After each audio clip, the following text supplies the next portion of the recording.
Jagan సర్కార్లో deputy సీఎంగా ఒక వెలిగిన ఏలూరు మాజీ ఎమ్మెల్యే ఆళ్ల నాని తాజాగా వైసీపీకి గుడ్ బై చెప్పారు.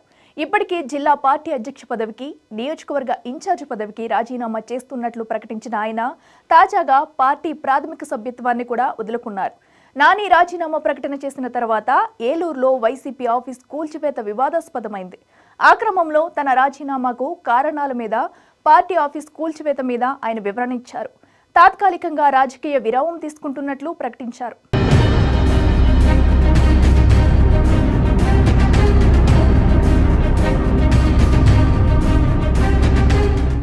ఏలూరులో 7 ఏళ్ల క్రితం లీజుకు తీసుకున్న స్థలంలో కట్టిన వైసీపీ జిల్లా కార్యాలయం ఇప్పుడు నేలమట్టమైంది. 2019లో ఏలూరు ఎమ్మెల్యేగా గెలిచి జగన్ కేబినెట్లో డిప్యూటీ సీఎంగా పనిచేసిన ఆళ్ల నాని మొన్నటి ఎన్నికల్లో వైసీపీ ఘోర పరాజయం తర్వాత నైరాస్యంలో మునిగిపోయారు.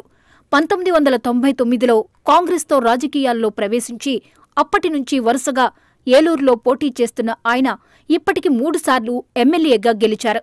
గత ఎన్నికల్లో ఓటమితో షాక్ తిన్న ఆయన political retirement ప్రకటించేశారు.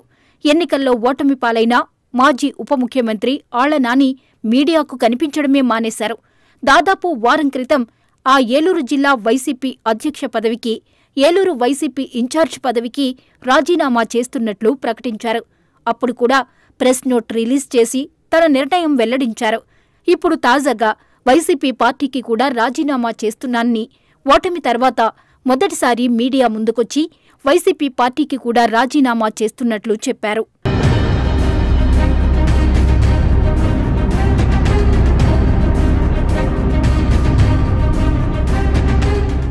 Alla Nani party పదవులకు రాజీనామా చేస్తున్నట్లు వెల్లడించిన కొద్ది రోజుల్లోనే ఏలూరులో వైసీపీ జిల్లా కార్యాలయం కూల్చివేతకు గురైంది. నాని నేతృత్వంలోని ఆ పార్టీ ఆఫీస్ కట్టారు. దాంతో నాని రాజీనామాకు, ఆఫీసు కూల్చివేతకు సంబంధముందన్న ప్రచారం మొదలైంది. ఏలూరు వైసీపీ శ్రేణులు కూడా అదే అభిప్రాయంతో ఉన్నాయి. దాంతో వివరణ ఇచ్చుకోవడానికి ఆయన మీడియా సమావేశం పెట్టాల్సి వచ్చింది.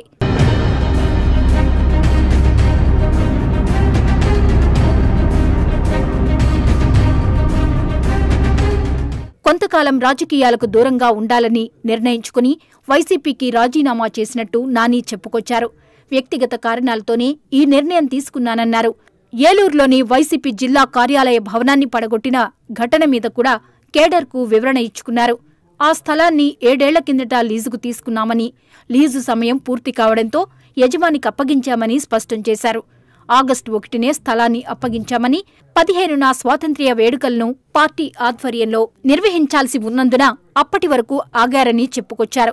తాను రాజీనామా చేశాను కనుక కార్యాలయ భవనాన్ని పడగొట్టారనడం వాస్తవం కాదని వివరించారు.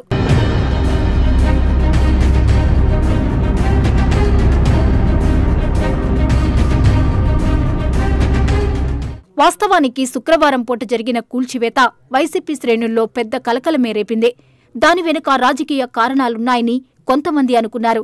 కానీ అలాంటివేమీ లేవంటున్న నాని వైసీపీ కార్యాలయం కూల్చివేత వెనుక ఉన్న అసలు విషయాన్ని స్పష్టంగా చెప్పారు. 2017లో ఆ స్థలాన్ని తన స్నేహితుడైన ఎన్ఆర్ఐ దగ్గర లీజుకు తీసుకున్నామని, ఆ తర్వాత దాంట్లోనే తాత్కాలిక నిర్మాణాలు చేపట్టామని చెప్పారు. ఆ స్థలం తిరిగి ఇవ్వాలని, దాన్ని డెవలప్మెంట్కి ఇచ్చుకుంటామని ఏడాదిగా స్థల యజమాని కోరుతూ వస్తున్నారని వివరించారు.